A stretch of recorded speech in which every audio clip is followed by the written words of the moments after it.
Right, everybody, welcome back to another match preview on the channel. It's a bit late, but this one is for QPR versus Sunderland on a Saturday. And look who's decided to join. Look who's decided to join. If you missed tonight, it would have been the third one you missed. No, that's not true. Actually, it is true, but no, I've had my son's 18th, and obviously I work. I'm not bothered, man. I'm just you know what I mean? Yeah, he thinks I'm dealing out. I just sit and look at my phone and wait for his call. You know what I mean? I'm straight after this one, I'm going straight to work. You know what I mean? Bloody nightmare. But I loftus road on Saturday, 3 o'clock kick-off. But before we talk about that, we'll do the usual. Paul, do you want to see it? I'll let you. Go on then. Hit the thumbs up and subscribe if you're new. What's it cost you now? Yeah, just on the likes. Our last video, match vlog, Stephen, was one of the most liked videos we've ever done. So thanks to all you guys for that one. And also would like to shout out and all, we never do it. It's the Tammy, is it 487? You've met him before, haven't you? I don't know. I think you have. They give you them badges. No, that's Tosh Turnbull, that. Oh, right, sorry. Oh, well, anyway, the Tammy donated via the comment section, £5. We're going to start shouting at people who did that out. Obviously, we should have done anyway. Well, yeah, he's been dealing for God knows how long. Because it is massive and we appreciate it. Oh, definitely. A man called John Mousey. He watches our videos. He's a veteran as well. He's former light infantry. He got in touch with us and he ended up with a spare Witherspoon Sunderland away shirt. It's extra large, so it'll be too tight for me. And it'll be too baggy for you. So we'll get that up and have a look at it, and if it definitely doesn't fit us, then we'll give it away on the channel. Right, there you go. I'm not going to lie to you. Let's talk about our last game against Oxford at the Stadium of Light. Yes. Well, it was probably the most professional game of football I've seen from Sunderland this season. I know it's against Oxford, and it wasn't. They didn't put up. They were very toothless. They didn't put up any fight whatsoever. Moore didn't have nout today. Just collected the ball twice. They put them two down on shots on target. There was one cross shot that came in from them, and Moore fumbled it. But he went to catch it, dropped it, then caught it after that. But I'm telling you, I said it on the vlog. They were the poorest team I've seen in the stadium this season. I've got to agree. And like you said, yes, it was a professional performance by us. We did what we had to do, and that was it. We never got out of second gear. It was. I mean, you can't take it away from the lads because what we did do was brilliant. I mean, Job's header, the ball in for Job from Hume. The ball in was class. The header was brilliant. Roberts' runs, he was going through them like a freaking hot knife through butter, and then he got wiped out. His free kick produced a hell of a save from their keeper. Can't forget Wilson Isidor's goal. Well, it's funny enough. I want to talk about Dan Neil. Dan Neil is probably had his best game in a Sunderland shirt. And that's this season. That was like I said, a professional performance. He's been dropping very deep in this game, and he was practically on the back line at times, and then Hume was covering across, and it was mint the way they were playing. But at some points, Hume was frigging centre midfield. I guarantee he wasn't told today that he was just bored with fullback, so we decided to do it. But someone did a video of Dan Neil's highlights. I'm thinking it was like 3 and a bit minutes long. You know, it wasn't like. I think I've seen it. There wasn't like one constant video where you follow whatever. It was just like him dropping in to receive the ball and winning the ball back and tackling his passing and things like that. Like his movement on and off the ball. And it was really good. I mean, and he was the one who played the ball over the top for Isidor's run for that amazing volley. It was. That's what I'm saying. Like with Job's goal, Hume's delivery was absolutely spot on. Yeah. It was right on his head, and to be fair to Job, he had to rise high. Right in between the two centre halves. It was a beautiful header. It was. He put it across the keeper. Did like you see it put it across the keeper there. That's exactly what I done. Minfield. Dan Neil's. That's the thing though. We've got somebody to aim for now. Somebody to run the channels, and when the team's suffocating that space, we can just lift one out of the top for Isidore. Right, exactly. And that's what Dan Neil's done. Isidore. I got it right the other day. I know you did, and then you did when you did a freaking thing on tactic, and you started saying I'm wrong on there as well. Honest to God, he's useless. But yeah, very convincing performance. Aaron Connolly got in as well, got some minutes. He's had a lot of press time this week. Saying basically he wants to build foundations. He wants to set his routine. He wants to make a career at Sunderland and settle down. He really wants to focus. And I think with more minutes, he's only going to get stronger and stronger. And now we've got Isidore, Mayenda. He's back as well. We'll talk about that later. And Aaron Connolly. Aaron Connolly's a proven championship goal scorer. Isidore's proven himself more and more every game. He is true. And Mayenda started this season with a bang, and then he obviously unfortunately got the injury. But now we've got 3 forwards. It's looking good, like it is indeed. I mean, I know you didn't like to get carried away. You've said it for years on this channel. I'm not looking at now till the end of the season, but mate, it's hard not to when the lads are playing the way they are. Oh, yeah. They're overcoming like certain diversities what we would have fucked up basically last season. Like looking away, we didn't realise how much of a big result that was. Like a very hard place to go on. Huge. They pulled it back and we still managed to dig in there and go and get the win after they tried all the dirty tactics they were trying. Yeah. You know what I mean? The signs are looking class at the minute. I always get carried away. You know, after every game I'm like, wow, how far we're ahead? I'm a living nightmare. But I'm telling you, the signs are looking in. 5 points clear of Leeds. We won 3 games in less than a week. We're unbeaten in 5. We've won 4, sorry. So, no, the signs are looking really positive. There's no other way you can see about it, really, is there? There's not, but like I say, we'll get at the Sunderland team talk, you know what I mean? But that was Oxford, convincing win, pushed us 5 points clear at the top, if you look at that kind of thing like he does. Every day. But yeah, it's obviously, and we'll move on to QPR. Every week's a different challenge, or every game's a different challenge, and you've got to adapt yourselves to every game, which Reggie seems to be doing very, very well. Now, QPR. The last game, they drew 0-0 with Burnley at home. Obviously, we've got them at home this weekend. You've got to give them credit for that. However, if you're a QPR fan, you might not want to listen to this next bit. Block your ears. The stats, right? They've won 1, drew 6, lost 5. Scored 11, conceded 19. That gives them a goal difference of? I didn't hear what you were saying. Wow, -8. I won't listen. Goal difference is the 3rd worst in the league. Now, we've got the best goal difference. Best goal difference in the league. The last 5 games, they lost, and then they drew the last 2. They haven't won a game since the 30th of August. Now, today is Halloween, the last day of October. So, as a QPR fan, I bet they're livid. Guaranteed. They're currently 23rd in the league. Not that that means anything at this early stage in the season, but yeah, it's been a very poor start to the season if you're a QPR fan. By the form table season, we're rock bottom, worse than Portsmouth. I mean, like you said, it's not looking good for them. But the thing is with these, they've got an experienced squad as well. Like the average player's like 27 or something like that. Obviously, Jack Colback he's been injured for 8 games, so we'll not see him down there. You know, like a bit pantomime villain that, but he's become when we come up against them. Also, they've got Cook, he's 33. They've got quite a few other players who's like Jimmy 27. Dunn, who used to play for us. 27. Clark Salter, who we had on loan. Shaw, he's 27. Ilias Chair's 27. They've got a kind of few experienced players in amongst the squad. They've also got youngsters. Definitely. We'll mention Ilias Chair there. This season so far, he's done that. He's got 9 goals and 8 assists. However, he's a good player. He's a very good player. And every season, I had to look back at about the last 6 seasons, he's scored and assisted near enough or just below 10 of each season. So as a midfield player, for a team that's always struggling, that's not a bad record. So he is a good player and one to keep an eye on. They've got their star player this season, which isn't saying much, bear in mind where they are, is, how the hell do you pronounce that? Karamoko Dembele. He's a young lad, I believe they've got him from Celtic. He's got 1 goal and 3 assists. They were all raving about him at the start of the season. He went out on loan, didn't he? That French team, Brest or something. I have no idea. I think he did. But I know that he's the ones that he's the only thing that's keeping the light shining a little bit for the QPR fans because they like watching him play. He's always a good player, man. You've got Michael Freer, he's not a youngster so to speak, but he's got 3 goals and 1 assist. Nicholas Madsen, he's got 2 goals. And Koki Saito, they've got on loan. He's got no goals, but he's got 2 assists. So they do have players that are capable, but I just think whether it's the coaching they're getting, whether it's the training, or whether it's just they're not very good, and that's just what's happened.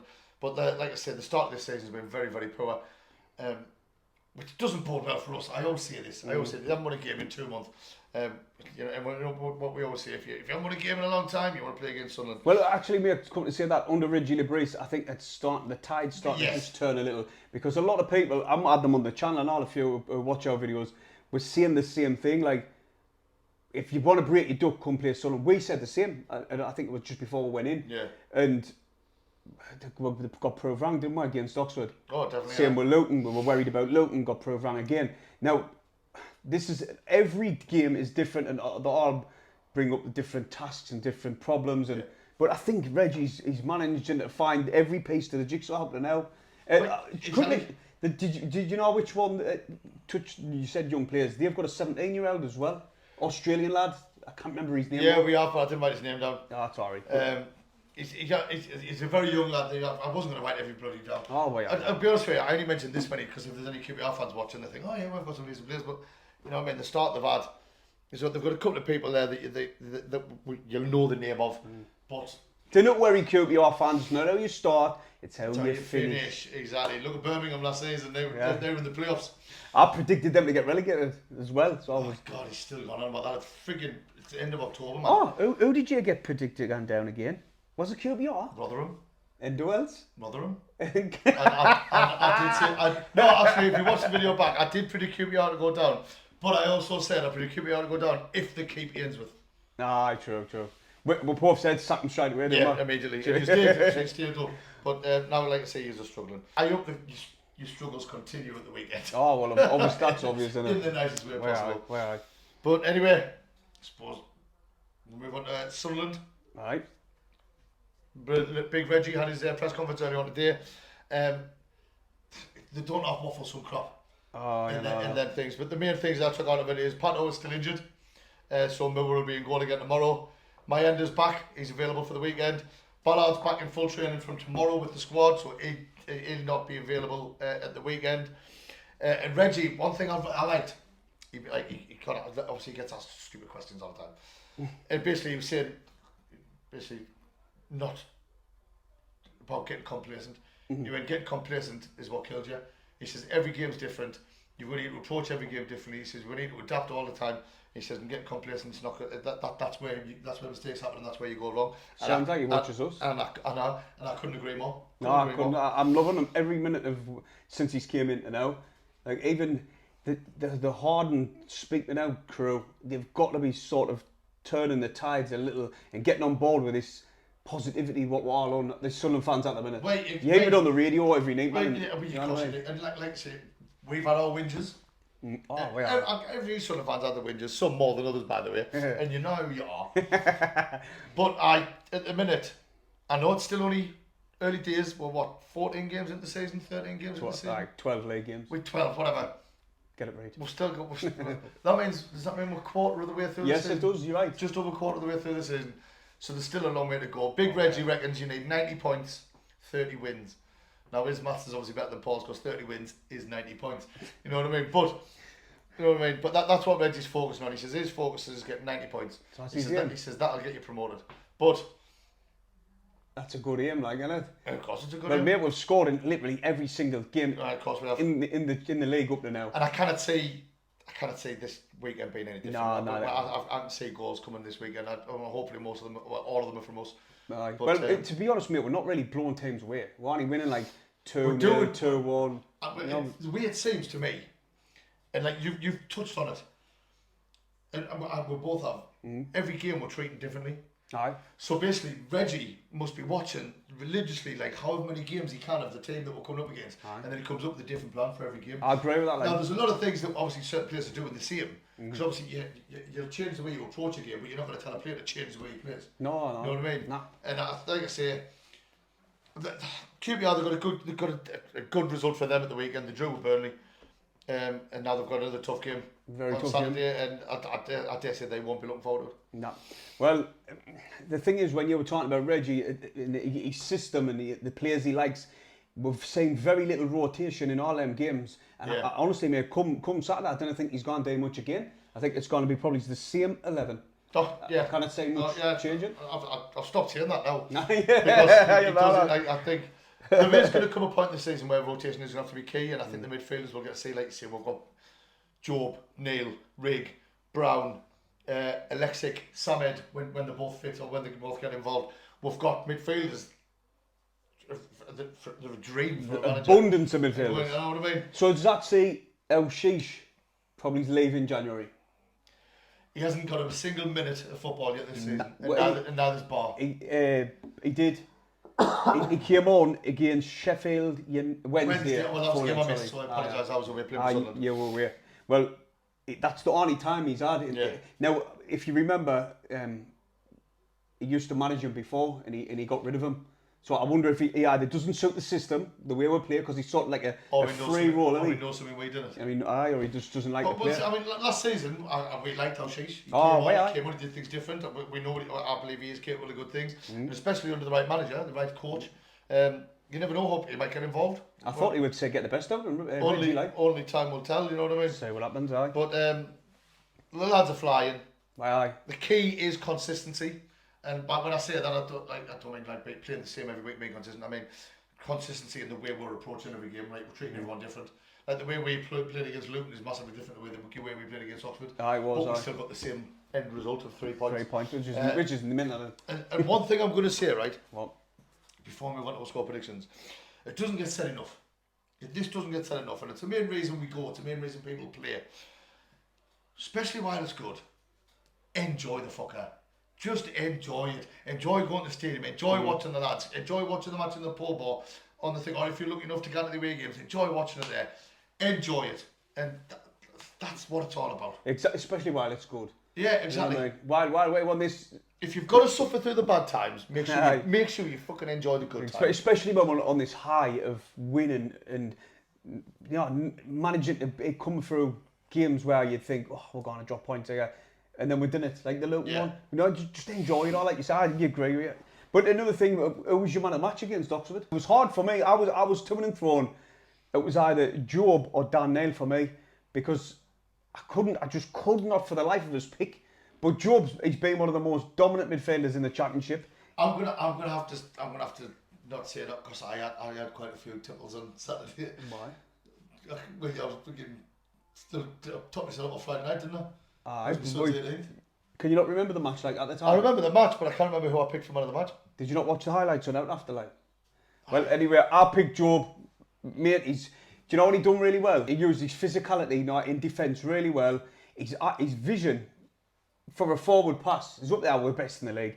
And that's just I'm not being biased. I remember, I think it was, he got the ball, but you know what he does really well? He draws the players on, spins them, and then he fed the forward throw, and I just thought, fuck me. Job and Neil, brilliant games. They did, aye. The full defence were brilliant again. Metham, we haven't even mentioned them. Metham's unreal. How we not mentioned him? I can't see Ballard getting back in this team. Sorry, Metham was my man of the match on Saturday. I think that's the third or fourth time in a row I've committed. He's unreal. He's just unreal. He is. Unreal. There was loads of times, right, when he was even bringing the ball out. He was playing like look, 1-9, a ball playing centre half who gets forward. He was even digging that at times against Oxford. He's so fast as well. He is. He's so fast. He teleports around and he just does the job. He's mint. He's like a sat-nav. He's mint. He is, eh? I cannot wait till Saturday now. I'm like really looking forward to it. We broke our duck on the live stream last game. We won, aye, we did, aye. Because we won, mate. Right, so hopefully we can By the way, continue that. You didn't know there'll be a live stream on Saturday. Alright, live stream on Saturday, and we'll not be digging into the TikTok shit. It's just strictly YouTube. Definitely not. What a nightmare. Right. Score predictions. Score predictions. I'll go first. I was about to say because I've done it last time. Aye.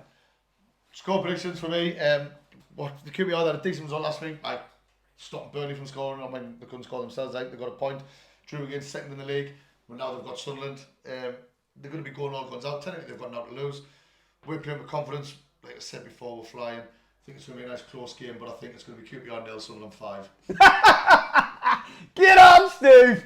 Big 5 note. That's class. I absolutely love it. Do you know what, man? Mine wasn't going to be far off, but I've gone for exactly what he said regarding all the stats, what he's just gave, but I'm just going to go for QPR 1, Sunderland 3. I've took his scoreline. I can't say them scoring past our defence. Do you not think? I'm afraid, like, nah. I can't. Met me no nigh, and with human circuit on the foot, they're just unreal. No, they are just unreal. But like I said, Stephen, the QPR, they are really struggling down there. 23rd, you know what I mean? Do you know how many goals they've conceded at home, man? 11. They've conceded 11 goals. But if they've conceded 11 goals at home, that means they've conceded 8 away. So the worse at home than what they are away. Exactly. So you might get your 5 now. No, if you get that 5 now. I hope I do, like. I hope you do. Right, that's about it, isn't it? It is indeed. Hit the thumbs up. Subscribe if you're new. Oh, yeah, lads!